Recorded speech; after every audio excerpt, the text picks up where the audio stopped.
how can virtual reality and augmented reality be used to power up education and reinvent education? So if we're thinking about reinventing education and making these learning environments more powerful, I would start with what we're trying to accomplish. If we're trying to accomplish students grappling with big ideas, understanding things, building empathy, VR, AR, that's kind of a starting point. Part of what I think VR is powerful for is perspective.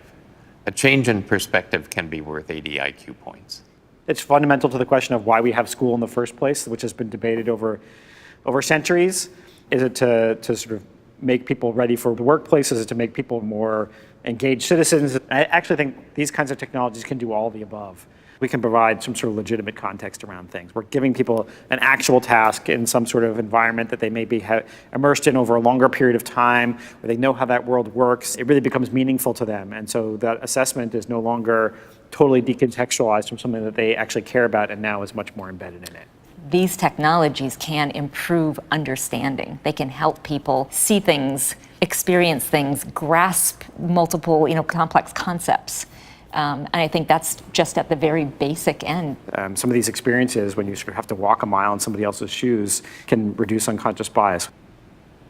How would you reinvent the classroom to best suit today's students and the challenges that they may face in the future?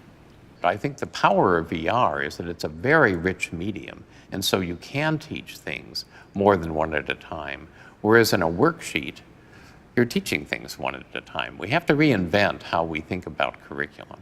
Rather than have chemistry and physics and biology and math and English and social studies, we're going to have a course based on a problem. We're going to have all these disciplines sort of focus on that problem.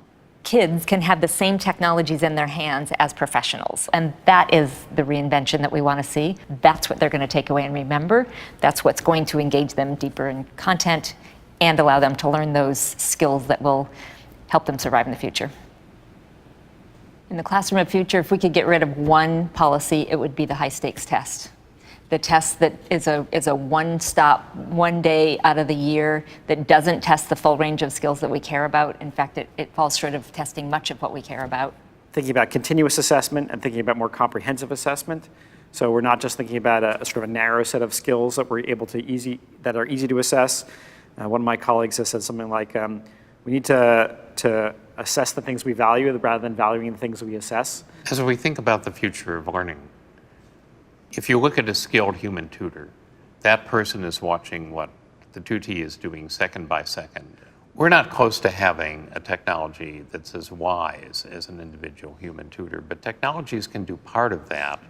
And when the technology does the simpler part of it, that frees up the skilled teacher to do the more complicated parts of it. So in order to invent the classroom of the future, we have to engage a broad set of stakeholders. I think we will learn from kids themselves.